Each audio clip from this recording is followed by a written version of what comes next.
Nasıl? Şöyle. Evet. Gözünde.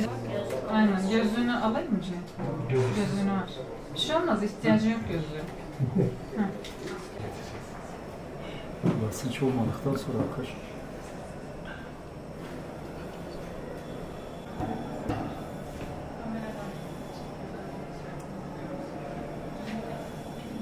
Hastalarımız tedaviye gelirken buraya özel kıyafetler giyiyorlar.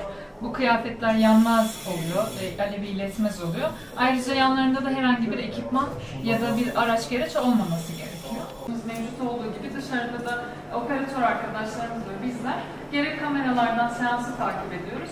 Bizim otomasyon panelimizken olası bir teknik arıza durumunda da burada manuel panele geçebiliyoruz. Merkezimiz tabii ki daha önce kurulmuştu ama geçen sene biz bir revizyona girdik. Hem cihazımızın kapasitesini arttırdık, hem büyüttük, hem de imkanlarını arttırdık.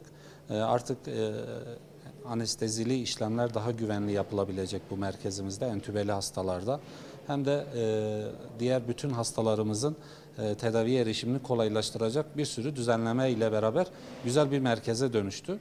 Bu cihaz neden önemli, bu merkez neden önemli? Özellikle bizim yöremizde soba zehirlenmeleri, soba kullanımı çok yaygın olduğu için soba zehirlenmelerine bağlı özellikle kış aylarında ciddi başvuru oluyor. Bu cihazımızla tedavi edildiğinde ölüm dahil tüm riskler bu hastalarda azalıyor. Onun için bizim için özellikle acil vakalarda soba zehirlenmelerinde olmazsa olmaz. Sadece ilimiz için değil, çevre iller için de önemli. Çevre illerimizde, bize sınır olan illerimizde bu cihaz yok. Oralarda da herhangi bir zehirlenme olduğunda bu hastalar bize taşınıyor. Bunun yanında ani gelişen görme kayıpları, işitme kayıpları, bunlar acil endikasyonları oluşturuyor. Normal hastalarda da özellikle kronik yarası olan, şeker hastalığına bağlı yara gelişen, ayaklarında yara gelişen, iyileşmeyen yaralarda biz sıklıkla kullanmaktayız. Bunun ilimizde ve çevre illere sağlamış olduğu bu faydadan dolayı biz çok mutluyuz.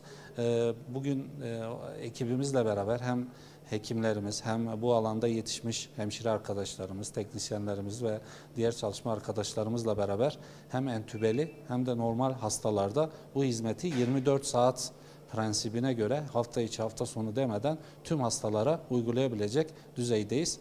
Hava ve uzay hekimliği uçuş ortamının beraberinde getirmiş olduğu durumları, insan sağlığı üzerine etkilerini inceleyen, pilotların, kabin ekibinin, astronotların sağlığıyla ilgilenen, onların uçuşa uygunluğunu değerlendiren ve gerekli hallerde de hiperbarik oksijen tedavisi uygulayabilen bir uzmanlık alanıdır. Peki hiperbarik oksijen tedavisi nedir? Bahsedecek olursak, hiperbarik oksijen tedavisi normal atmosfer basınçlarının üstündeki yüksek basınçlarda hastaların kabinler içerisinde maskeler yardımıyla aralıklı olarak %100 oksijen soludukları bir tedavi yöntemidir. Bu tedaviyle biz bazı durumlarda acil bu tedaviyi uygularken bazı durumlarda ise yardımcı olarak bu tedaviyi uygulamaktayız.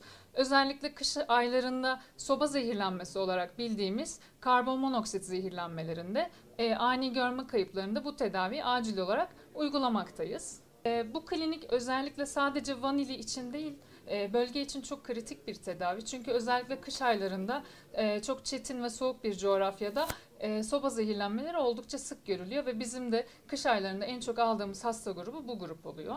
Cihazımız yaklaşık 1,5 senedir kapalıydı ve bu süre zarfında cihazımızda ciddi revizyonlar yapıldı. Son teknoloji ekipmanlarla donatılarak tedaviye ve hizmete hazır hale getirildi. Peki hocam.